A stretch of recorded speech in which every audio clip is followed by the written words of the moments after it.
AutoBleem 0.7 Ultimate has been released, and today we are going to go ahead and get that loaded up onto our PlayStation Classic. This is going to be one of those videos that you watch right till the end because there's a lot of really awesome features and you don't want to miss out. This is Steve from Restalgia, and let's get started.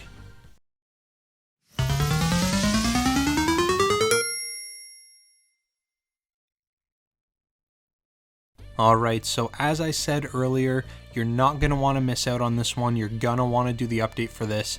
Lots of new features have come along, and you're going to want to stay tuned and watch the entire video so that way you guys know all the new features that are available. One of them in particular is absolutely fantastic, and I'm super stoked to see it on here.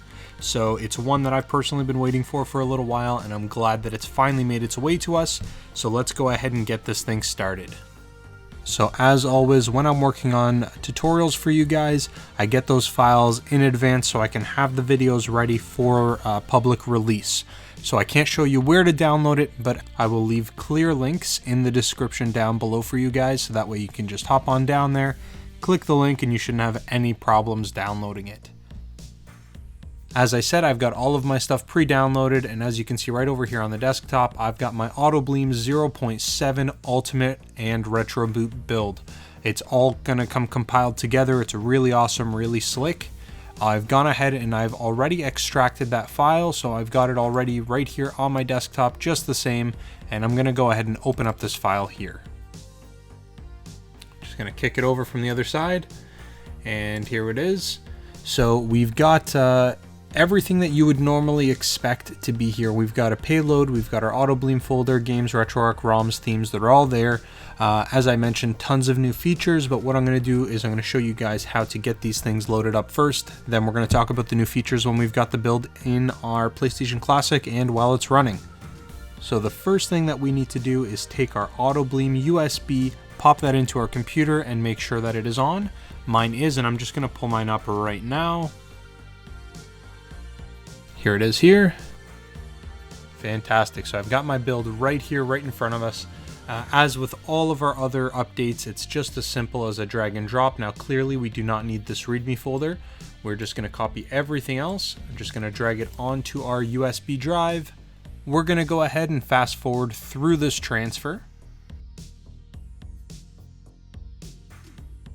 Now we're going to get a warning message saying that the destination has X number of files with the same name. What do we want to do with it? In this case, we want to replace the files in the destination. Now I do want to mention, if you're doing this on a Mac, there's going to be an option to merge those files. You're going to want to select that. Because I'm on Windows, we're just going to go ahead and replace the files in the destination. Alright, so all of our files have been properly transferred over, everything is good to go.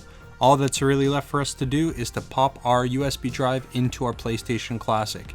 I do want to mention that if you are new to AutoBleem and this is going to be your first install, all that you need to do prior to this is format your USB drive in FAT32, make sure that you label it as Sony with all caps, and then you can go ahead and copy those files over onto your blank USB drive. But now that we are all done on the computer, we're going to go ahead and transfer over to our PlayStation Classic. Alright guys, so here we are with AutoBleem loaded up. We are currently running AutoBleem 0.7 Ultimate Edition. There's going to be a ton of stuff we're going to go over. I'm going to go over the minor stuff first, and then I'm going to start working our way through some of the bigger, more awesome options there.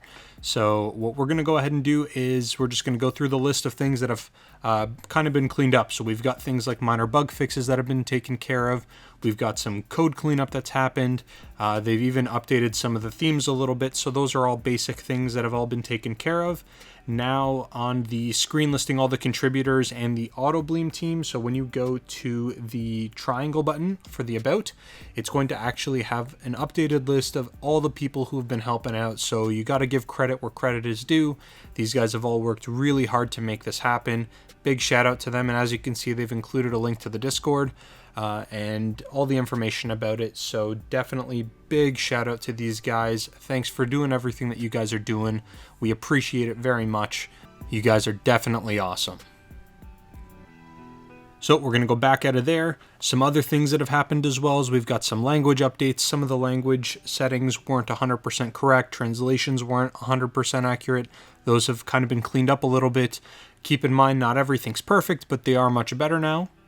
And then they've got little things like in the publisher name. So when you go over to the Evolution UI build, you've got your publisher names. We don't have a period after Electronic Arts. Now we've got the comma, so that's nice. Little things like that. The next thing is if we go into our select option. Now this is a really small change. Most people won't even care about it, but towards the bottom of the screen, you can see there's X for OK and circle to cancel. Previous versions just had a circle to back out. If you don't press X after you make some of the changes on here, it will not save it. So if I go ahead and I change, for example, my language to Czech and I press circle, it's not actually going to save it. I actually have to press the X button in order to save it. So as you can see, all of my text is still in English.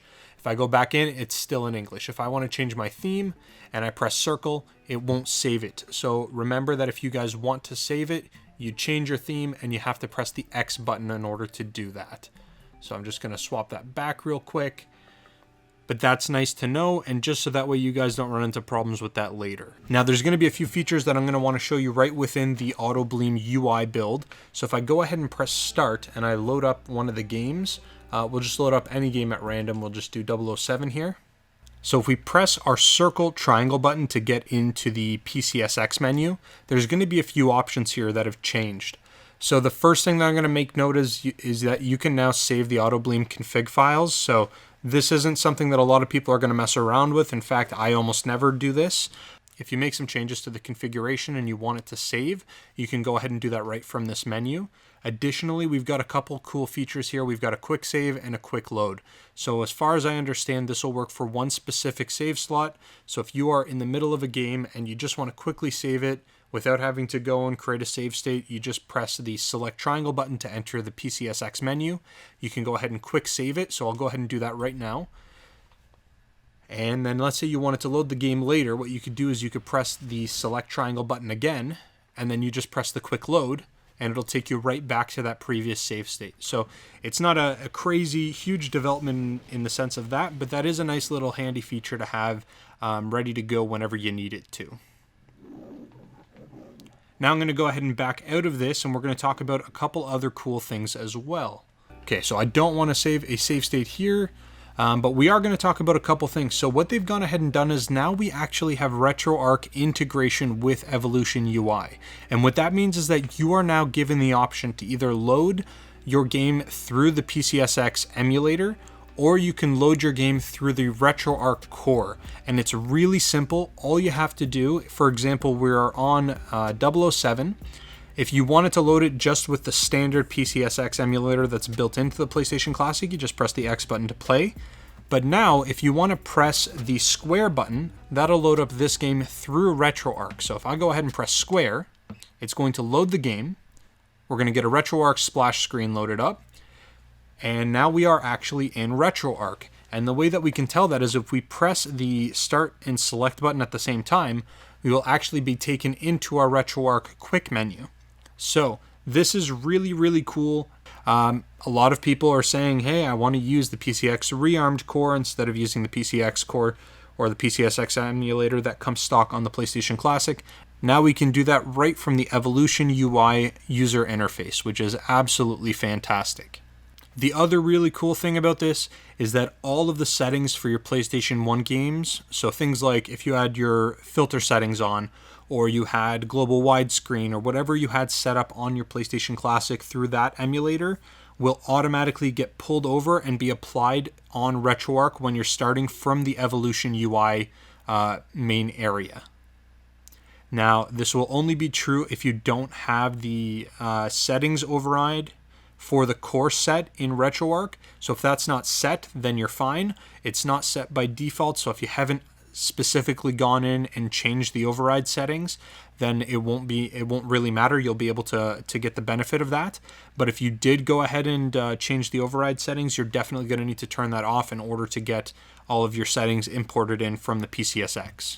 So another cool feature here is that the memory cards are automatically copied from and to Retroarch on your PlayStation 1 game start in Evolution UI.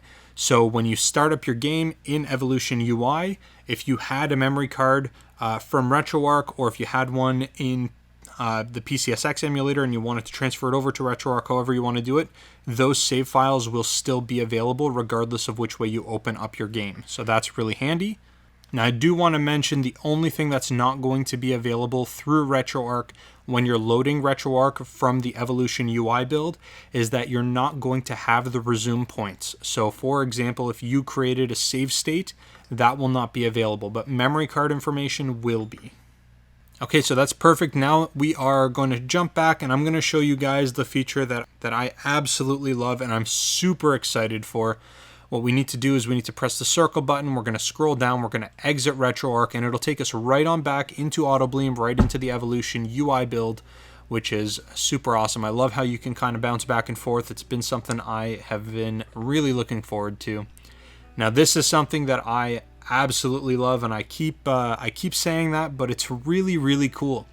On the controller, if you press the select button, as you guys know, it'll filter between internal games, USB only games, favorited games, or all of your games combined.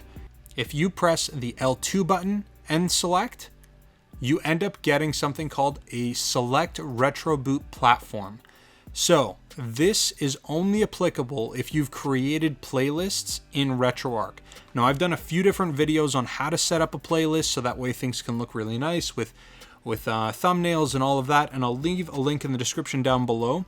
There's also another way that you can create playlists in Retroarch that is a little bit faster in terms of scanning and creating those playlists. And I think what I'm going to do is I'm going to create another video for that in the future, probably a couple days from now, just because it is a little bit time consuming and I don't want to stuff it all into this video and make this video drag on for 30 minutes.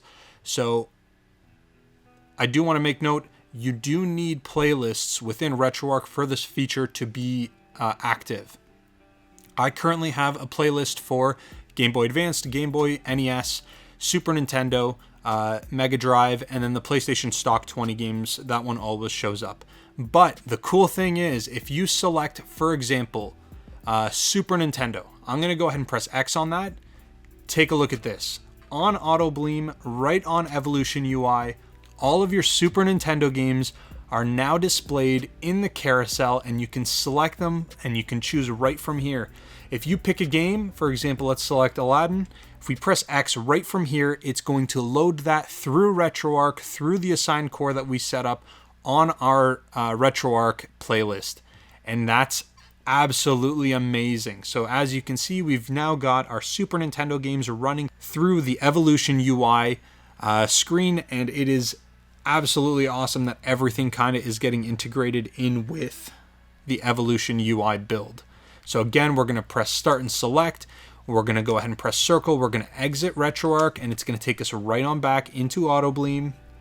All of our games are going to be there, and it's, as you can see on the top, it said it was showing the playlist for SNES. Again, you want to change your playlist up. You want to do a different one. You just hold L2, press the select button, and then pick your next playlist. So let's take a look at the Nintendo Entertainment System. And here it is. Here's our NES games. So all the artwork that we scraped and that we've put into our Retroarch build is here. And you can go right on through. It's going to go all the way through. It's going to have every single game there. Again, we can take a look at our Mega Drive games, and they're all here as well, just the same.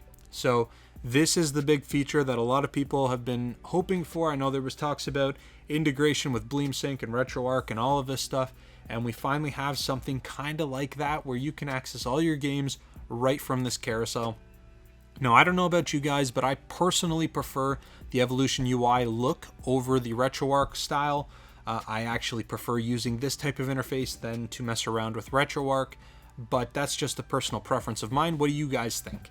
That's all I've got for this video. Please leave me a comment in the comment section below and tell me what you guys think about these new features that have been implemented.